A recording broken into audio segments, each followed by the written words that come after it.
안녕하세요. 아빠 매너티입니다. 오늘은 팔란티어 4분기 실적을 정리해 볼까요? 먼저 연간 매출입니다. 2023년 매출액은 2.2빌리언 달러로 2022년보다 16.7%가 상승했고요. 정식회계 기준 영업이익은 흑자로 전환되었습니다. 에비타 이익은 666밀리언 달러고 작년 대비 50%나 개선했네요. 영업이익률은 5%, 에비타 이익률은 30%를 기록했습니다. 연간 비용을 보면 2022년보다 1%만 늘어서 매출 증가분 16.7%에 비하면 상승률이 낮기 때문에 효율성 개선이 잘 되었다고 볼 수 있습니다. 전반적으로 좋은 모습을 보였네요. 분기로 보면 4분기 매출은 608밀리언 달러고 3분기보다 9% 증가, 영업이익은 66밀리언 달러로 65% 늘었습니다. 그래프를 보시면 이상적인 모습을 보여주는데요. 비용을 보면 전분기보다 영업 마케팅비와 연구 개발비는 늘었고 일반 행정비는 줄었습니다. 하지만 매출액도 늘었기 때문에 매출액 대비 비중은 그대로거나 줄어서 나쁘지 않다고 볼 수 있어요. 인베스팅닷컴 기준으로 매출액은 시장 예측을 넘었고 EPS는 부합했습니다. 현재 주가는 31% 상승한 상태네요. 세부 매출을 보면 정부 매출은 3분기 대비 5.2%, 민간 매출은 13%가 증가해서 최근 민간 기업 매출 성장이 두드러짐을 알 수 있습니다. 조만간 민간 매출이 정부 매출을 넘을 것 같네요. 원래는 공헌이익률도 나오는데 정식 보고서가 아직 안 나와서 다음 분기 실적 때 업데이트 하겠습니다. 고객 수는 전체적으로 3분기와 비교하면 10% 늘었는데 정부 쪽은 한개 감소하고 민간이 많이 증가했습니다. 이번 4분기의 팔란티어는 AIP와 푸트캠프가 민간 기업 고객 확보가 더 가속화되었다고 하는데요. 작년 4분기 미국만 놓고 비교하면 70%가 늘었다고 합니다. 원래 푸트캠프는 프로그램을 시연을 하는 행사인데 시연을 넘어서 하루 이틀 만에 솔루션까지 내다 보니 푸트캠프에서 거래가 되는 경우가 많은 것 같습니다. 예시로 든 것이 최상의 생산 계획을 결정하는 어플리케이션을 만들어 10밀리언 달러를 절감하는 사례도 있었다고 하네요. 푸트캠프가 신규 고객 확보에 중요한 역할을 했으며 거대한 규모의 자동차 렌탈 회사, 통신화사, 제약, 생명공학 기업들과 거래를 성사했다고 합니다. 그 외에도 다양한 고객들도 확보한 상태입니다. 해외에서도 유럽의 기존 고객들과 계약을 5년 갱신하고 일본에서는 시장 확대를 위해 후지츠와 파트너십을 확장했다고 합니다. 그리고 동유럽 국가로부터 자금 지원도 받았다고 하네요. 상대적으로 정부 사업에 대한 매출 성장이 둔화되었는데 2024년은 가속화될 거라고 보고 있는데요.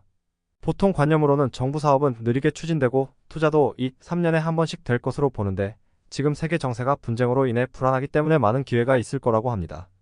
재무 상태를 보면 자본과 부채가 다 늘고 있지만 자본 상승률이 더 높아 부채 비율은 점점 감소 추세입니다. 유동성 역시 4분기에 555%로 엄청 좋다고 볼 수 있어요. 현금 흐름은 연간 기준 잉여 현금 흐름 FCF가 2022년에 184밀리언 달러, 2023년은 697밀리언 달러로 3.8배가 늘었습니다. 분기로 봐도 4분기는 역대 최대 영업 현금 흐름, 잉여 현금 흐름을 달성하게 돼요. 2024년 1분기 예상 매출은 612에서 616밀리언 달러로 4분기보다 0.6에서 1.3% 증가할 것으로 보고 있고 에비타 이익은 196에서 200밀리언 달러로 4분기보다 소폭 감소하겠습니다. 2024년 연간 기하던스도 제시했는데요. 매출은 2.65에서 2.67빌리언 달러로 2023년과 비교하면 20% 정도 성장을 기대하고 있습니다.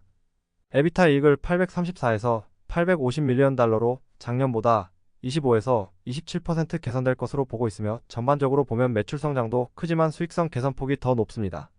마지막으로 주가와 EPS, ROE를 볼까요? 주가와 EPS 먼저 보면 EPS는 4분기까지 계속 상승되는 모습입니다.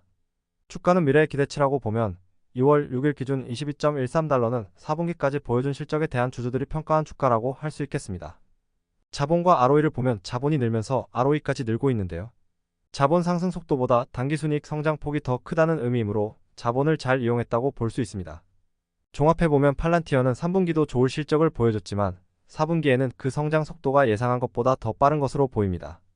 AI 성장이 어마어마하다는 점과 팔란티어의 강력한 AI 플랫폼이 전반적인 산업 분야에 더 빠르게 적용되는 점이 무서운 것 같습니다. 2022년에는 100건의 업무 수행밖에 못했지만 2023년은 600건에 가까운 업무를 수행했다고 해요. 이제는 미국을 넘어서 해외까지 확장될 것으로 기대되며 그만큼 실적도 좋아지겠죠? 다른 AI 빅데이터 기업들 실적은 어떨까요? 먼저 스노우플레이크를 보면 매출은 꾸준히 상승하고 있고 영업이익률은 3분기 들어서 많이 개선된 모양입니다. 4분기에도 매출이 더 증가할 것으로 예상하고 있고요. 한동안 매출성 장세가 둔화되었는데 AI 열풍으로 좋아지고 있는 모양입니다. 스노우플레이크는 기업 안에서 흘러나오는 데이터를 효율적으로 관리하지 못하는 것을 하나로 통합해주고 가공 분석 및 저장을 하는 역할을 합니다. 그 기반에는 클라우드가 있습니다. C3 AI는 고객의 입맛에 맞게 인공지능 어플리케이션을 만들어주는 회사인데요. 3분기까지의 실적을 보면 매출 상승이 크게 없고 적자 폭도 커지는 상황입니다. 세 가지 기업을 다 같이 보면 근본적인 문제 해결을 하는 기업은 팔란티어뿐이고 나머지는 그 과정을 도와주는 단계에 그치는 것 같아요. 썸네일에서 보셨듯이 팔란티어와 페라리는 2017년부터 파트너십을 맺어서 2022년까지는 F1 자동차 성능에 대한 분석을 했었는데요. 부품 신뢰성, 최적화 구성 등에 집중했다면 2023년부터는 트랙에서 도로로 시선을 이동해서 로드카에 대한 개선을 하고 있습니다. 이런 게 근본적인 문제 해결이고 분야에 전혀 구애를 받지 않는다는 생각이 듭니다.